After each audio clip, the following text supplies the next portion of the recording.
What's going on, guys? Welcome back to another video. In today's video, I'm going to be showing you guys how to take off the bumper off a 370Z Nismo, or just a 370Z in general. And the reason I'm doing this is actually because my bumper here, you can see my DRL actually got really loose. I don't really know how that happened, and there's really no way to access it. Like, you can't access it from underneath because of the under panel, and you can't really access it from the top because there's literally no room. And the only way would be either take off the fender wall or the fender liner, or take off the whole bumper. And I just decided might as well take off the whole bumper, just so I can see. I've never done it before, so I just wanted to see how hard it would be. And from what the looks of it, it doesn't seem too hard. So yeah, all you're really gonna need for this is just pretty much a screwdriver and a 10mm with an extension. So yeah, that should be all that we need for it. So yeah, let's go ahead and get started. So the first step is actually going to be to remove these clips right here. It's going to be 1, 2, 3, 4, 5, 6, and 7. So 7 clips total. And all you have to use is a flathead to pull this plane up, and then the whole thing should be able to come up.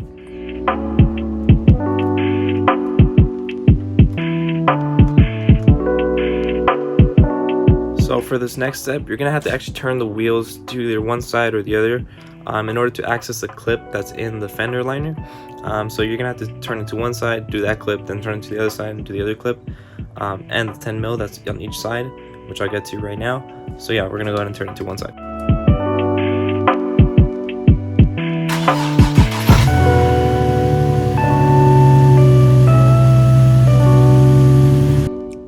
So as you can see right here, we have the wheel turned to the right, and you can see there's this little clip right here, and that's what we're going to be removing with the flathead. So you should be able to do it right here, just on camera. Boom, that's gone. And next step is we actually have to, I believe, peel the fender liner. So as you can see right here, we got the fender liner kind of peeled away, and I don't know if you can see in there. Let's see. There's that 10mm right there. So that is a 10mm you're gonna have to remove. You might not need an extension, it's not that far in, but it would help. So yeah, we're gonna go ahead and remove that 10mm that you see right there. Got it out. Battle scars. So yeah, we're basically gonna do the exact same thing to the other side. So we're gonna turn the wheel this way to be able to access it from that side. And yeah, I'll see you guys after I've done that. Okay, so I went ahead and did the other side. And the next and final step pretty much is going to be underneath the car. You're gonna have these 10mm bolts, and I believe there's 8 of them. It's gonna be hard to get them all, but there's one right there, one right here, one right there, right there, right there, right there, and the rest are gonna be right here. And one all the way over here. Yeah, I know it's kind of hard to film. I took you like upside down, but basically, yeah, it's pretty much all the 8mm. They're just all along the bumper, the outline of the bumper. So you should be able to figure it out pretty easily. But yeah, they're 10mm bolts, and yeah, just go ahead and unbolt those.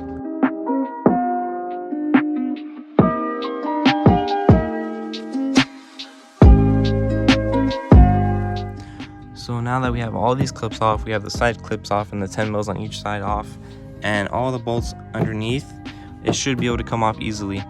Just be careful if you do have the DRLs on your car.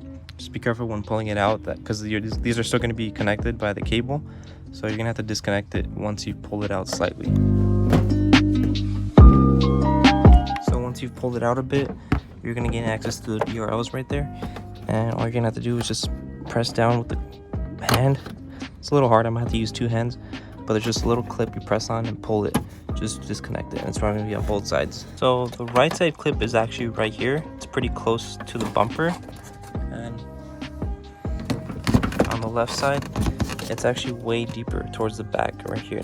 So for the right side, not only do you have to disconnect this clip right here for the DRL, but you also have to remove this clip that's connected to the side of the bumper right here.